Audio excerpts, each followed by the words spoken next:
Today I'm bringing you, or welcoming you, to my world of moss poles.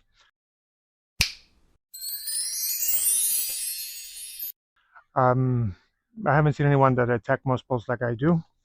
Um, now I'm going to show you a couple of pictures of failures from this last year that I put aside, and then I just disassemble them, remove the all the biodegradable area or to the compost area that I have.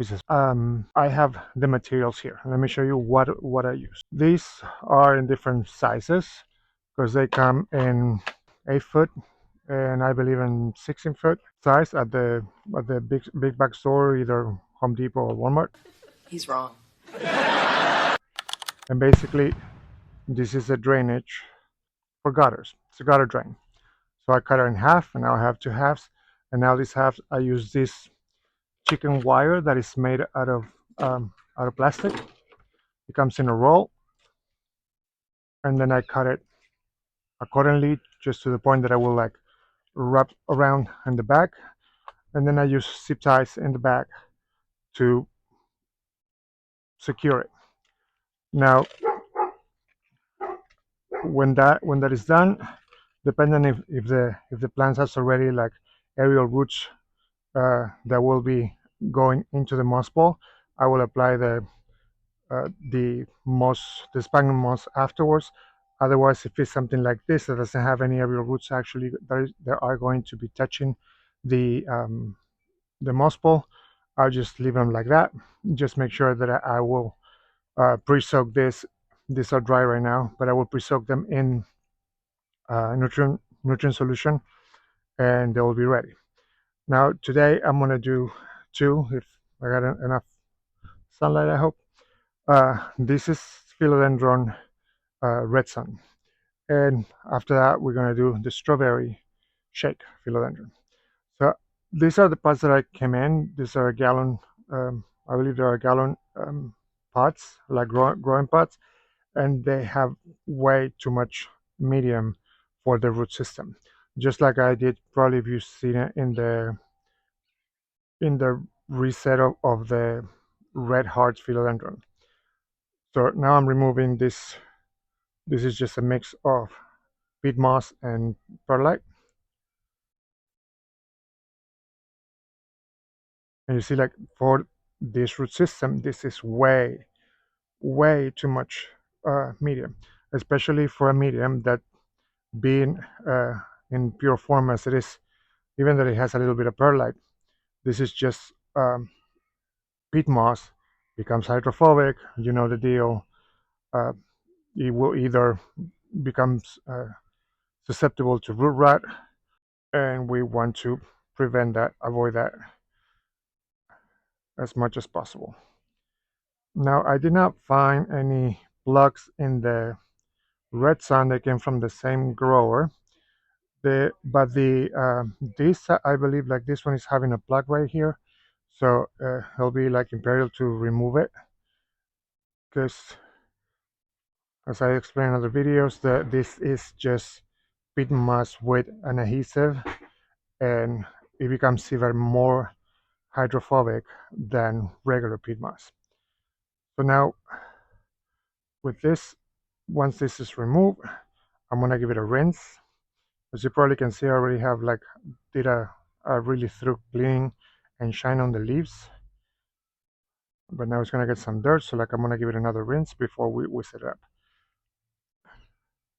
Now for this, I'm also using the extra chunky, super chunky, or what I call my moss ball mix, and that is in my channel. You can look it up on, or you can find it on under the mediums or growing mediums playlist,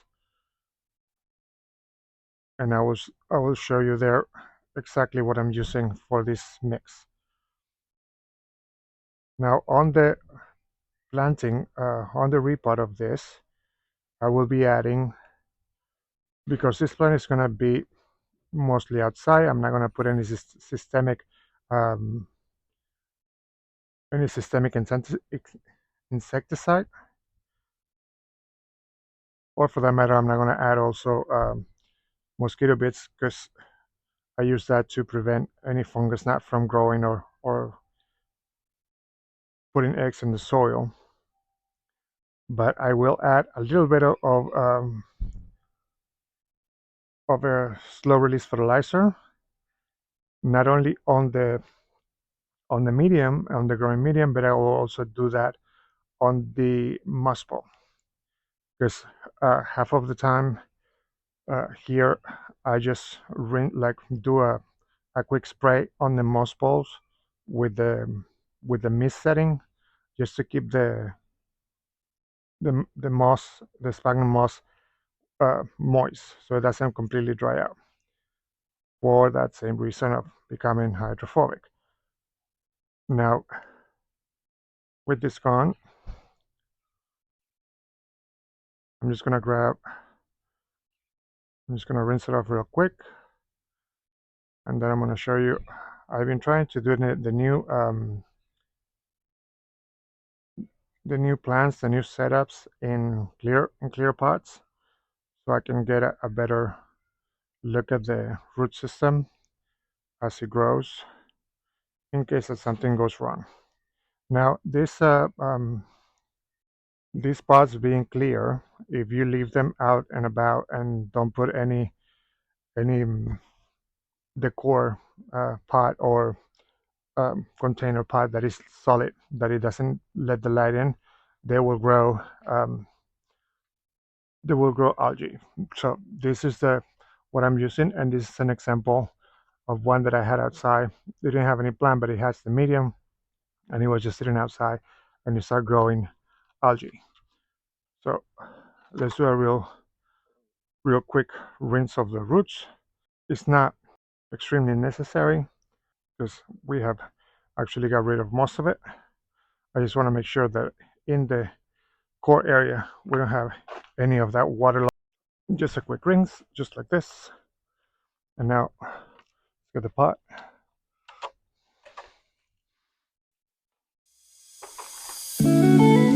Put some medium in there.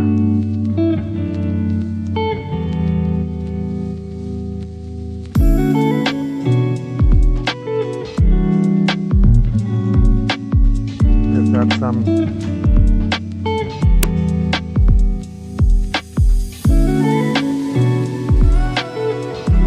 little bit of a slow release fertilizer,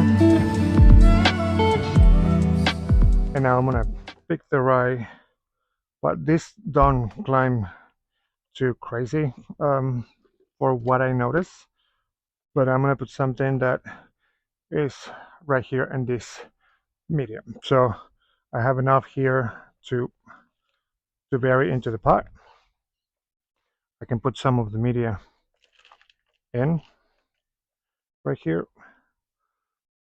Now, these already have a little bit of the fertilizer in them, because they didn't get used.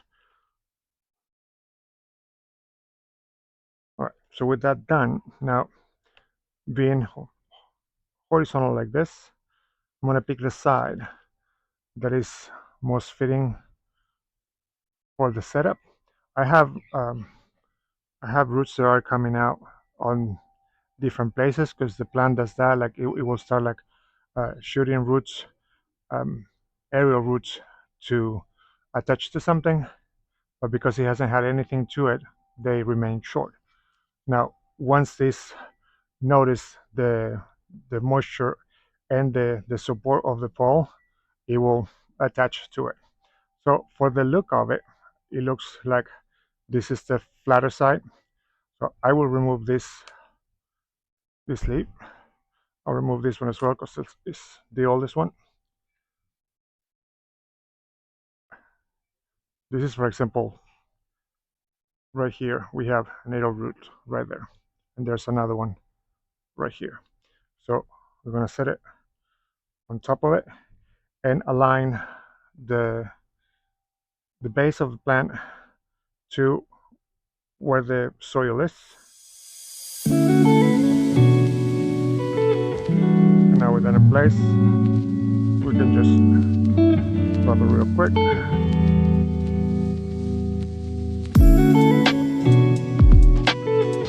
I always like to adjust the root system towards the front of the pot so I can actually see them better from the front. But you know, as they grow later on, they will disperse throughout the pot. So I'm just gonna fill another little bit of the pot. Once I get to like basically like the middle of it, I just want to like compress gently into it. Then we'll add a couple of things. A teaspoon of diatomaceous earth. That's to keep any bugs they are in the soil from developing. Then we're gonna finish adding. Well, we're gonna add a little bit slow release fertilizer. Not too much. It's just like a little bit.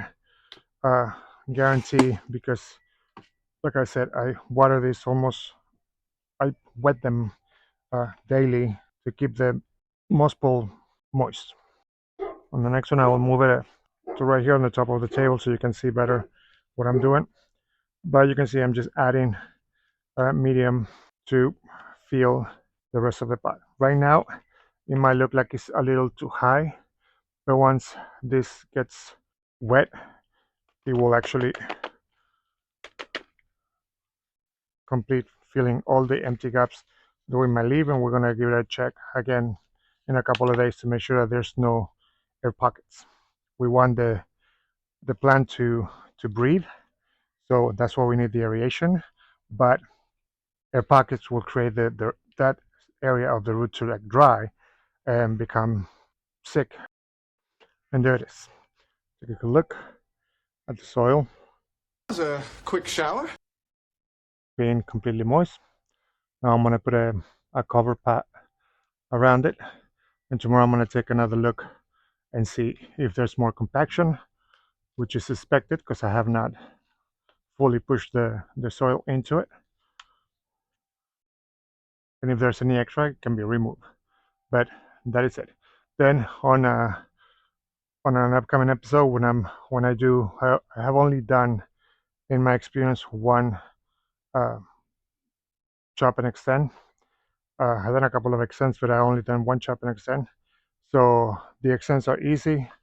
I'll just use the same ones, attach them there, and secure them with cable ties. So this is one. Now let me rinse off that pot, get rid of that algae, and we'll move into the strawberry shake. Subscribe and see the others. There's still like a few philodendrons for me to repot, and share, comment. I will talk to you soon. Bye.